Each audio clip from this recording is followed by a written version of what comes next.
exactly sure when part 2 will come out, but you know what, let's say if this video gets 50 likes, let's say 50 likes, then I will release part 2 this week. So yeah, if you guys do enjoy this, then make sure to like, and yeah, we're going to be chewing on some gum. Let's pop that in.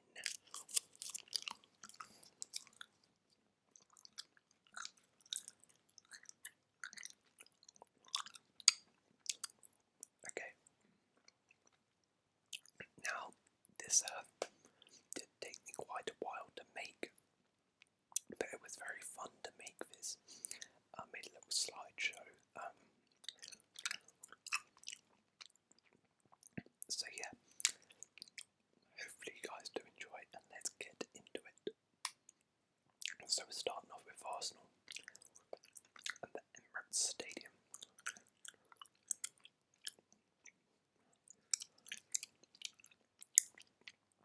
So the Emirates was built in 2006, and it cost Arsenal 390 million to make. Now the reason they actually built the Emirates was because they were denied the approval to expand their old stadium, Highbury. So they decided to buy an industrial waste disposal estate, and they converted it into what is now the Emirates Stadium. The Emirates holds 60,260 people, which makes it the 4th largest in the Premier League. And Van Persie has scored the most goals at the stadium with 64, and Gilberto Silva scored Arsenal's first competitive goal at the ground.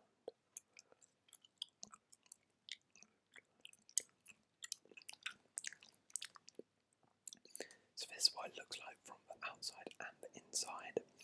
I must say it is a really nice stadium. I mean, of course it is. It is a very modern stadium, built fairly recently. And I do like what they did. Putting these around the stadium adds a nice touch, very unique. The inside, very clean, of course.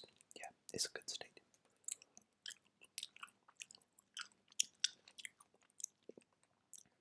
Next is Bournemouth Stadium, which is currently known as, due to sponsorship reasons, the Vitality Stadium. However, it's actually called Dean Court.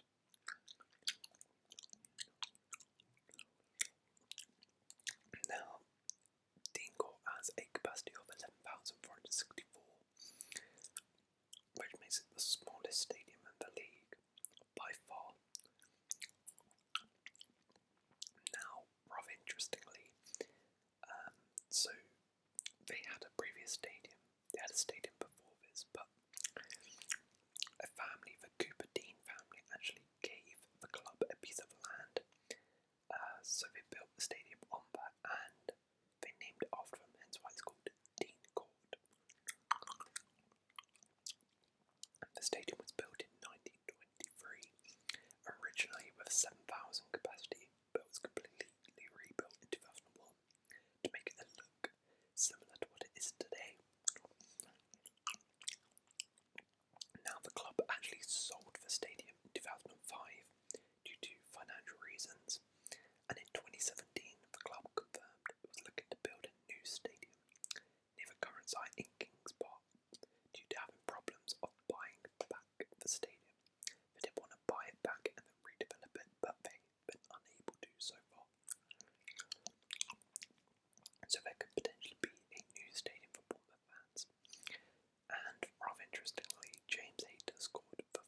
it's quite like, I mean, you would not be able to tell it's a Premier League stadium.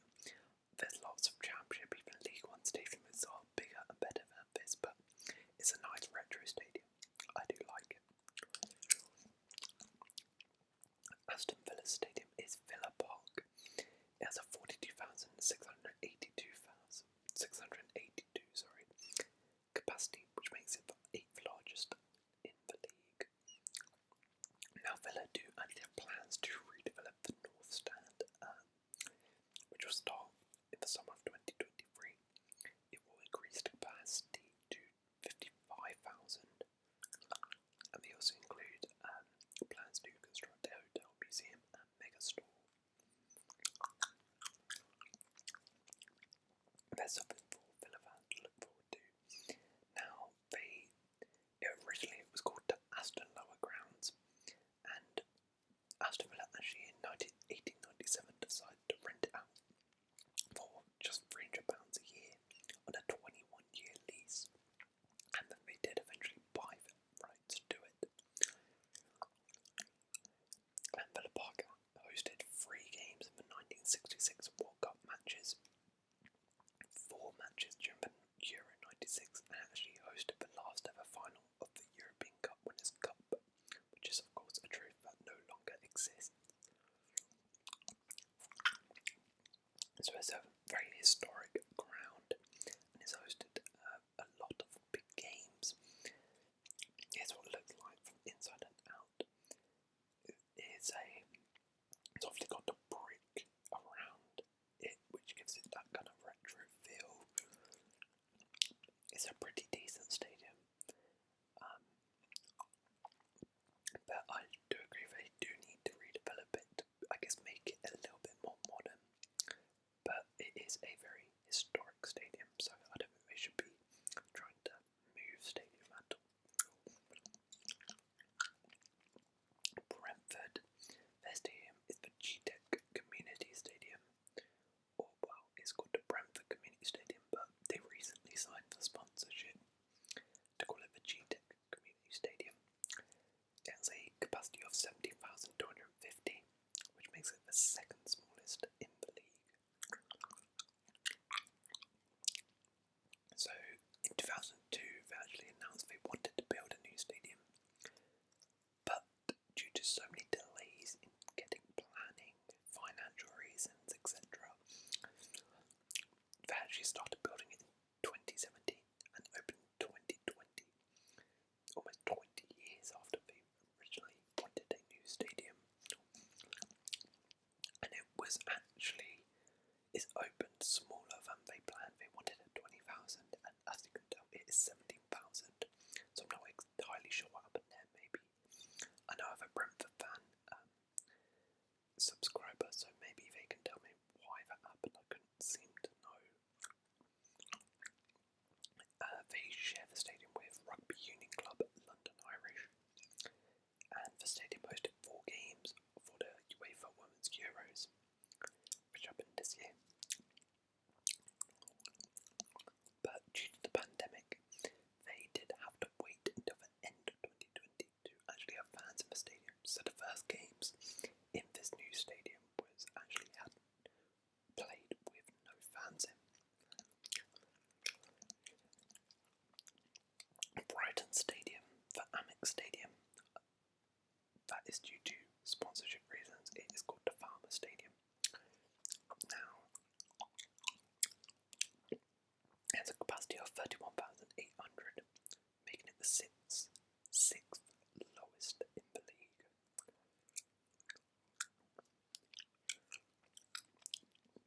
So originally they had a stadium, however, in 1998 their old stadium was actually sold by the owners.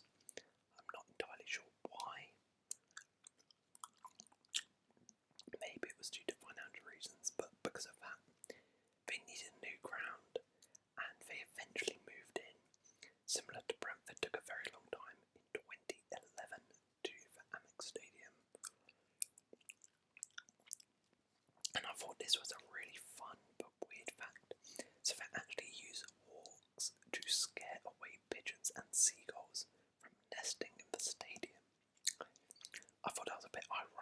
because they are called the seagulls, but they scare away seagulls. Surely they should be the hawks, right?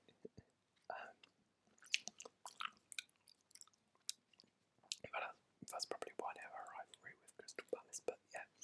Anyway, it also hosts rugby matches, similar to Bournemouth Stadium, and two of England's women's Euro games were played in the stadium. I really do like the look of Amex. I really like the blue. I think it's a really nice stadium, especially from the outside. From the inside it's decent, but I never realised how good it looks. And rather weirdly, it looks like it's just in the countryside. I'm not sure if it's actually. It must be like on the edge of Brighton or something. I'm not too sure. Chelsea Stadium is Stamford Bridge. It's been home of Chelsea since 1905. That's a very, very long time. Has a 40,267 capacity, making it the 9th largest in the league. Now, Chelsea don't actually own their stadium. It is owned by a company called the Chelsea Pitch Owners, and John Terry's is actually their current president. So, technically, everyone watching this can actually buy Stamford Bridge. You just have to buy shares into the Chelsea Pitch Owners and you can become an owner of the stadium, which I found pretty cool.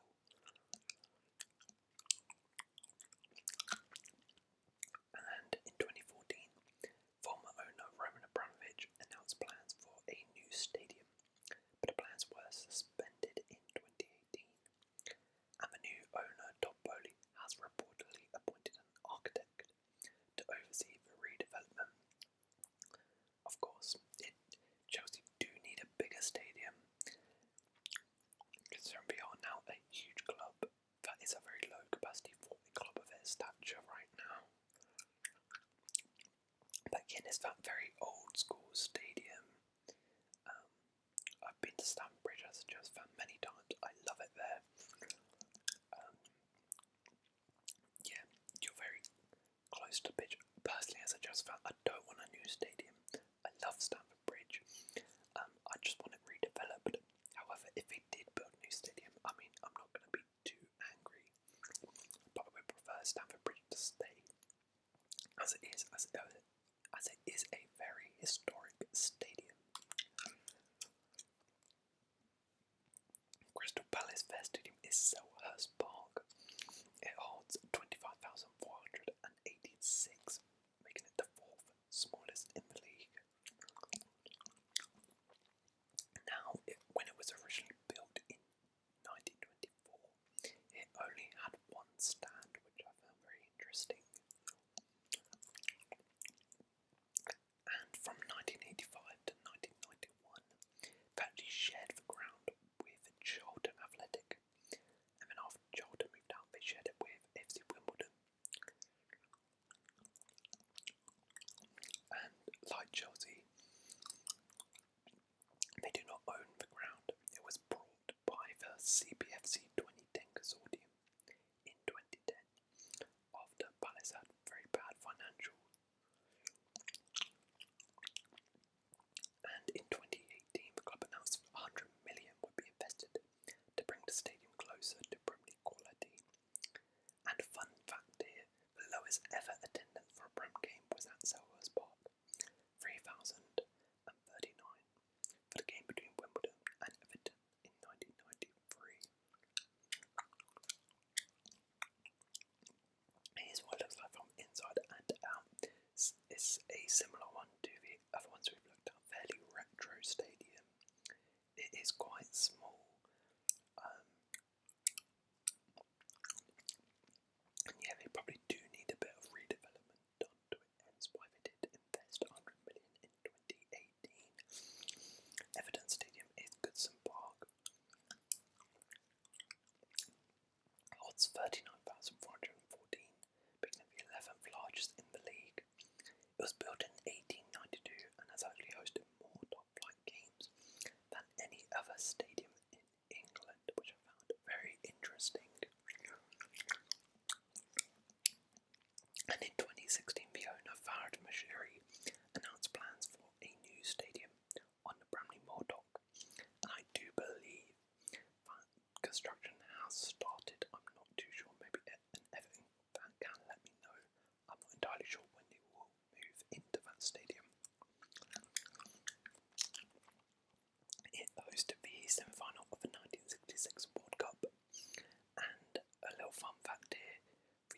fans, if you've watched the movie Creed, it was actually the venue for the fight between Adonis Creed and Ricky Conlon, which I found pretty cool.